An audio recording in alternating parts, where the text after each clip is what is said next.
These are white worms, and I've been keeping them for the last 2 years, and they are the staple food for my fishes. And the reason why I'm showcasing them in this video is because they've saved me a ton of money, and they can also save you mucho dinero. In this video, I'll show you how to keep these white worms super simple, even with a busy schedule while keeping the cost low. So sit back, relax, and subscribe please. Okay, before we get to how do you get them, how do you feed them, how do you maintain them, let me give you some information about these worms. Think of them as little tiny earthworms, but they like to live in soft, wet dirt instead of the deep underground. They're way much smaller and much softer than the worms you see outside. People grow these worms on purpose because fish love to eat them. They're kind of like fresh wiggly snacks for fishes, much healthier than dry flakes. Here's some quick stats on them. They can grow up to 2 inches. They are Caucasian. They like to live in cool temperatures, so up to 65 degrees. They lay cocoons that can hatch within 2 weeks, and the babies can grow up to full size in 2 to 3 weeks, in a lifespan of 2 months. Okay, now that you know the worms, how much? Luckily for me, I have a local fish store that carries them, and they sell a cup for about $10. Okay. Wait. How much is it? $10.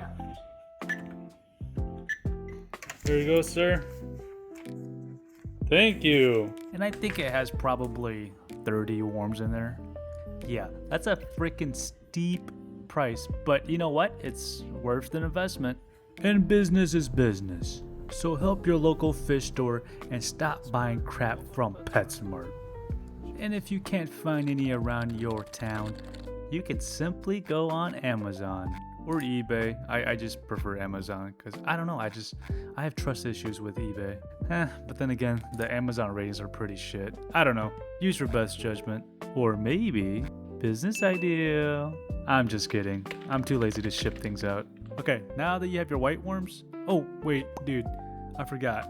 There's these other worms called grindal worms, and they look just like white worms. They're a little different, but the main difference that you need to know is that white worms are bigger and likes cooler temps, and they reproduce a little slower. Grindal worms are room temp, grow a little faster, but they are a lot smaller. So why don't I have grindal worms? Well, I did. I actually combined them into these containers, and you know, survival of the fittest, according to nature. Alright, so back to business.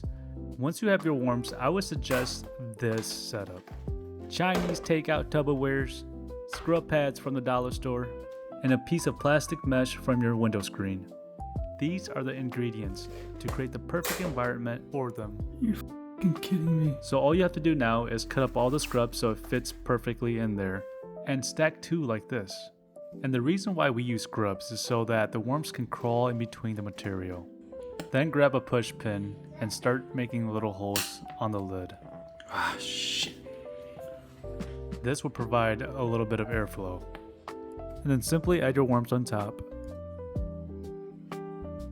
And then squirt a little water in there because the worms do like it moist. If you didn't know, worms breathe through their skin. So that means that the moisture lets the oxygen pass through their skin and keeps their bodies flexible so they can move, feed, and reproduce.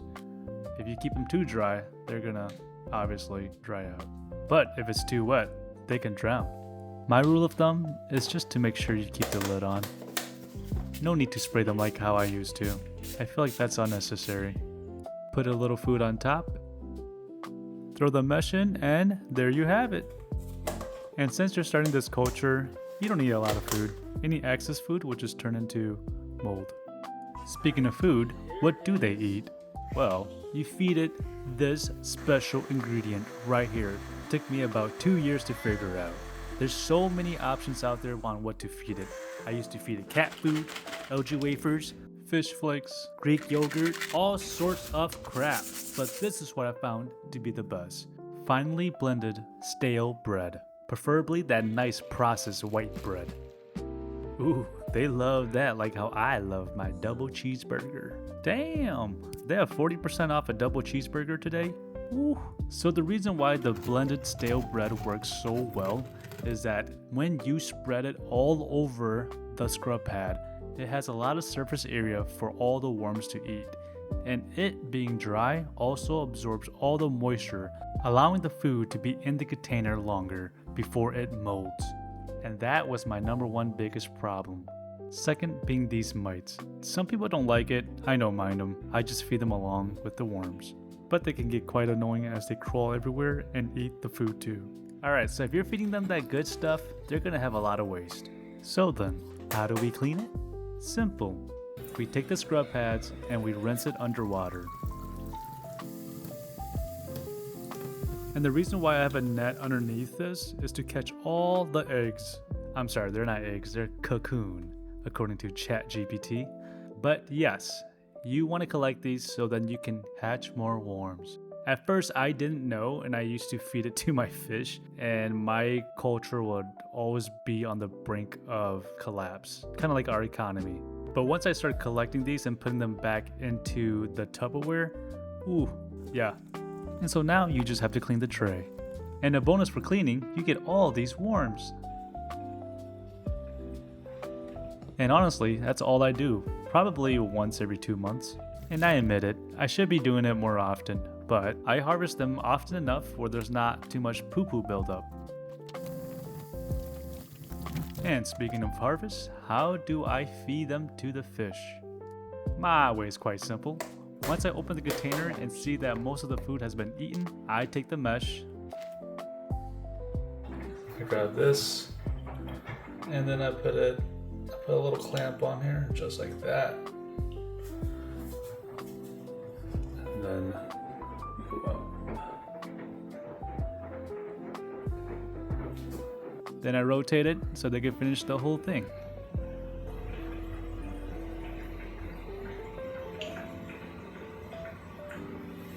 But the reason why I clip them and leave them like this is so I can replenish their food.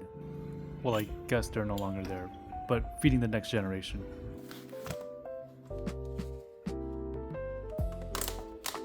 So in doing this, would I ever run out of worms? Well, no, because most of them actually live between the two pads. And I do rotate the trays, so feeding one tray per day. But since my dragon guppies have been making babies, the population is getting bigger, and that means more mouths to feed. So I'll probably need a couple more trays. Yeah. But a little thing to note, I just don't feed them these worms. I also feed them some Daphnia, and yes, some algae wafers. I like to keep their diet a little interesting. So yeah, I've kept this culture alive for a couple of years now, and there's been many times where I would just let the culture go. Usually in the summer when I'm too busy, I'm not home much. They've survived through multiple things and even long stretches of like me without feeding them. And that actually probably helps them to give them a little time to repopulate. I believe live food always promotes good health in my fish, but they are often too expensive to buy or keep. White worms here are pretty simple to keep, so I hope you give it a try, because I'm pretty sure you'll like it, especially if you're always on a budget like I am. Thanks for watching, and see you next time.